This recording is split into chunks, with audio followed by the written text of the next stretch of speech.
ఊహించలేదు.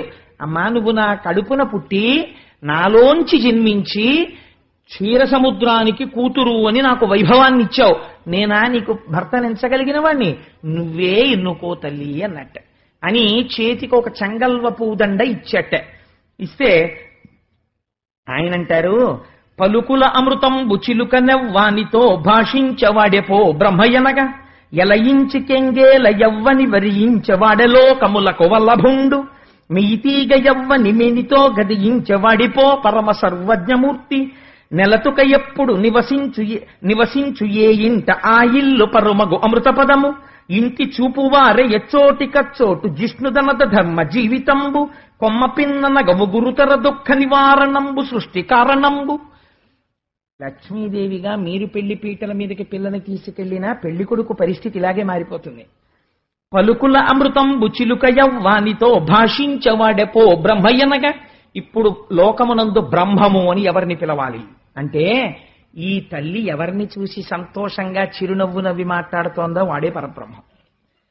ఎలయించి కెంగేల యవ్వని వరించవాడెలోకములకు వల్లభుండు. సంతోషంతో ఎవరి మెడలో ఆ వరమాల వేస్తోందో వాడే లోకములకంతటికి వల్లభుడు. ఈవిడికి కాదు, లోకములకంతటికి వాడు వల్లభుడై ఉంటాడు. మియితీగ యవ్వని మెనితో గదియించవాడిపో పరమ సర్వజ్ఞమూర్తి. మెరుపుతీగ వంటి తన శరీరాన్ని ఎవరి శరీరం పక్కకి ఆవిడ చేరుస్తోందో వాడే సర్వజ్ఞుడైన వాడు.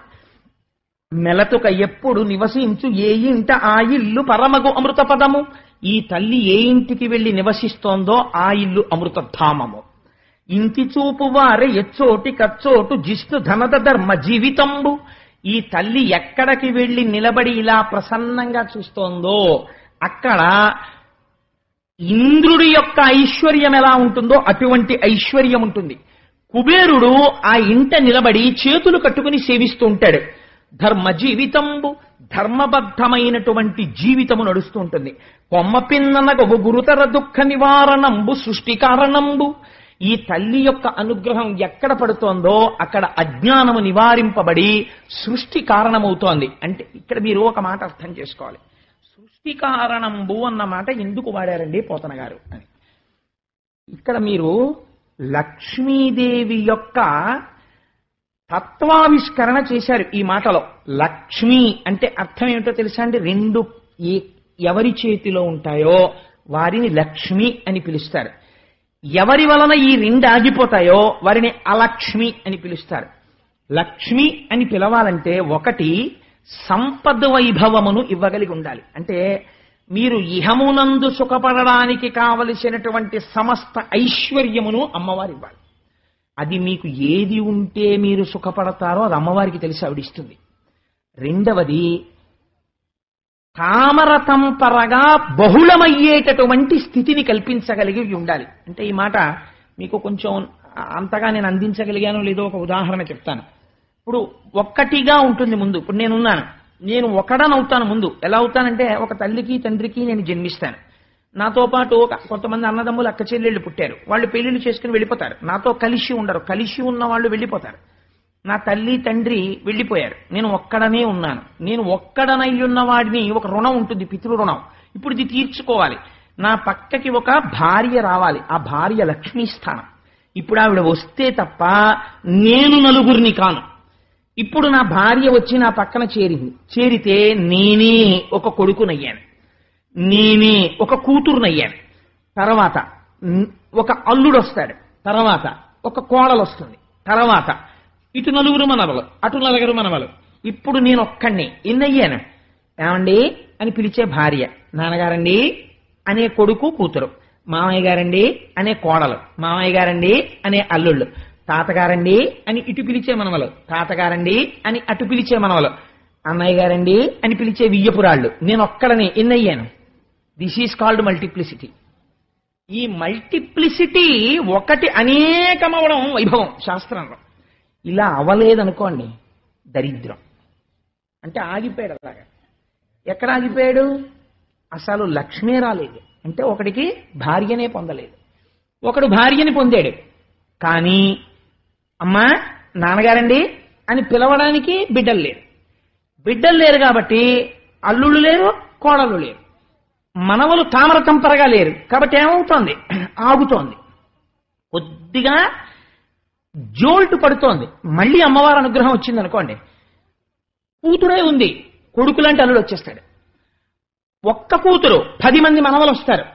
50 మంది మనవలు ఉన్నవాడు ఎంత తృప్తిగా ఉంటాడో ఒక్క కూతురు ఉన్నవాడు అంత తృప్తిగా ఉండొచ్చు చెప్పలేం ప్రపంచంలో. అమ్మవారి అనుగ్రహం వచ్చేసింది, ఇటుదటు చేసేస్తుంది ఆవిడ, మళ్ళీ పూర్ణం చేసేస్తుంది.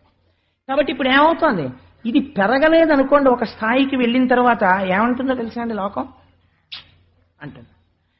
చాలా ఐశ్వర్యవంతుడే కానీ పాపం అండి పిల్లలు లేరు అంటారు. పాపం అండి పెళ్ళి అవ్వలేదు వాళ్ళ ఇంట్లో ఒక అమ్మాయికి అంటారు. పాపం వాళ్ళ ఇంట్లో 2 ఆడపిల్లలు, ఏమి కర్మమో కానీ అన్నీ ఉన్నాయి, బాగా చదువుకున్నారు, చాలా మంచి వాళ్ళు, కానీ పెళ్ళిళ్ళు అవ్వలేదు. పాపం ఆ అమ్మాయికి పెళ్లి చేశారు, పిల్లలు పుట్టలేదు. ఆయన ఎప్పుడు దిగులుగా ఉంటారు, అలా తిరుగుతూ ఉంటారు, పూజలు పునస్కారాలు అని తిరుగుతూ ఉంటారు. ఇవేవి ఈయన ప్రమేయం లేవు, ఈయన కూర్చున్నాడు హాయిగా. అంతే, తామర తంపరగా వెళ్ళిపోతోంది వంశం.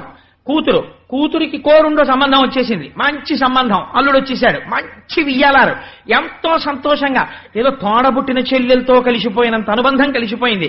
హాయిగా వియ్యాలవారన్న అరమరికలు లేవు. అటుపక్క నుంచి అటువంటి కోడలు వచ్చింది. ఈ కూతురు వెళ్ళిపోయింది కానీ తన కడుపున మళ్ళీ కూతురే పుట్టిందేమో అని చూసుకునే కోడలు వచ్చింది ఇంటికి.